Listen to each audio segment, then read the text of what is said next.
सांगली जिल्ह्यातील कायदा व सुव्यवस्था अबाधित राखण्यासाठी पोलीस दलाने सर्वतोपरी कामगिरी करावी, यासाठी नवीन फौजदारी कायद्यांची प्रभावी अंमलबजावणी करावी, अशा सूचना राज्याचे मुख्यमंत्री तथा गृहमंत्री देवेंद्र फडणवीस यांनी आज इथे दिल्या।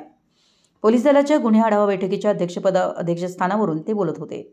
पोलीस मुख्यालयाच्या नवीन प्रशासकीय इमारतीच्या बैठक कक्षात आयोजित या बैठकीस राज्याचे उच्च व तंत्र शिक्षण मंत्री तथा सांगलीचे पालकमंत्री चंद्रकांत पाटील, कोल्हापूर मुख्यमंत्री यांचे मुख्य सचिव विकास खारगे, विशेष पोलीस महानिरीक्षक कायदा व सुव्यवस्था मनोज कुमार शर्मा, परिक्षेत्राचे विशेष पोलीस महानिरीक्षक शशिकांत महावरकर, जिल्हाधिकारी अशोक काकडे, जिल्हा परिषद मुख्य कार्यकारी अधिकारी तृप्ती धोडमेसे, महानगरपालिका आयुक्त सत्यम गांधी, पोलीस अधीक्षक संदीप गुगे, अपर पोलीस अधीक्षक रितू खोखर यांच्यासह पोलीस दलातील अधिकारी उपस्थित होते।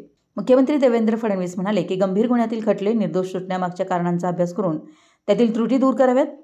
खटल्यामधील आरोपी निर्दोष सुटण्याचं प्रमाण अधिक असणाऱ्या पोलीस ठाणेनिहाय आढावा घ्यावा, यातील त्रुटी दूर कराव्यात। त्यासाठी सरकारी वकिलांची बैठक घ्यावी, ई समन्सची नियमित प्रभावी अंमलबजावणी करावी, यामुळे वेळ व पैसा वाचत असल्याचं ते म्हणाले। मालमत्ताविषयक गुन्ह्यात हस्तगत केलेला माल परत देण्याची कार्यवाही गतीनं करावी, असं सांगून मुख्यमंत्री देवेंद्र फडणवीस म्हणाले, अंमली पदार्थाचं समूळ उच्चाटन करण्यासाठी अंमली पदार्थ विरोधी प्रतिबंधात्मक कार्यवाही करताना औद्योगिक क्षेत्रातील बंद रासायनिक कंपन्यांचं सर्वेक्षण करून तपासणी करावी। यासाठी जिल्ह्यातील सर्व संबंधित पोलीस ठाण्यांना सूचित करावं, अशा सूचना त्यांनी यावेळी दिल्या। निवडणुकीदरम्यान कायदा व सुव्यवस्था अबाधित राखण्यासाठी चांगली कामगिरी केल्याबद्दल अभिनंदन करून मुख्यमंत्री देवेंद्र फडणवीस म्हणाले की महिला गायब होण्यासंदर्भातील गुन्ह्यात गुन्हे निर्गतीपर्यंत पाठपुरावा करावा। या संदर्भात दाखल गुन्हे, त्यातील किती महिला परत आल्या याचं पोलीस ठाणेनिहाय ट्रॅकिंग करावं। या संदर्भात विशेष मोहीम राबवावी। मोटर वाहन कायद्याखालील केसेससाठी स्वतंत्र व्यवस्था उभी करा। दोषारोपपत्र दाखल करण्याचं प्रमाण वाढवावं।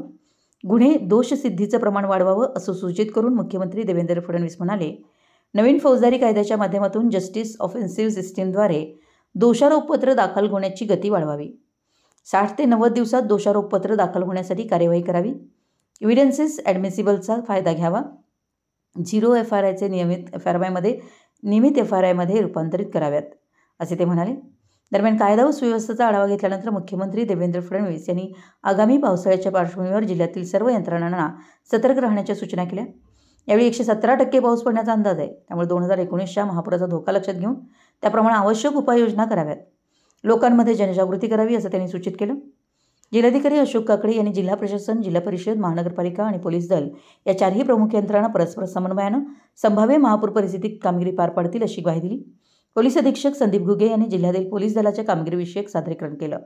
यामध्ये जिल्ह्यातील पोलीस ठाणी, पोलीस दलाची रचना, शरीरविषयक, मालमत्ताविषयक व इतर दाखल गड गुन्हे, गंभीर गुन्हे, महिलांविषयक गुन्हे, अवैध धंदे कारवाई, प्रतिबंधात्मक कारवाई, गुन्हे निर्गती, समन्स वॉरंट, गुन्हे दोषसिद्धी प्रमाण, खटले निर्दोष सुटण्यामागची कारणे, नवीन फौजदारी कायद्याची अंमलबजावणी, नवीन कायदा प्रशिक्षण, ई साक्ष ॲप, फॉरेन्सिक व्हॅन, भारतीय न्याय संहिता अंतर्गत दाखल दोषारोपपत्र, झिरो FIR नोंदणी, ई समन्स, मालमत्ताविषयक गुन्ह्यातील हस्तगत माल, मोटर वाहन कायद्याखालील केसेस, अंमली पदार्थ विरोधी टास्क फोर्स, अंमली पदार्थ विशेष कारवाई, 7 कलमी कृती कायद्याअंतर्गत कृती आराखड्याअंतर्गत कारवाई, नाविन्यपूर्ण उपक्रम, विशेष कामगिरी, पोलीस दलाचे कल्याणकारी उपक्रम, जिल्हा नियोजन समितीमधून करण्यात आलेले उपक्रम आणि आव्हानांची माहिती सादर केली। कार्यक्रमास उपविभागीय पोलीस अधिकारी, पोलीस निरीक्षक, सहाय्यक पोलीस निरीक्षक उपस्थित होते। मराठी एस न्यूजसाठी मिरजहून इम्रान मुल्ला।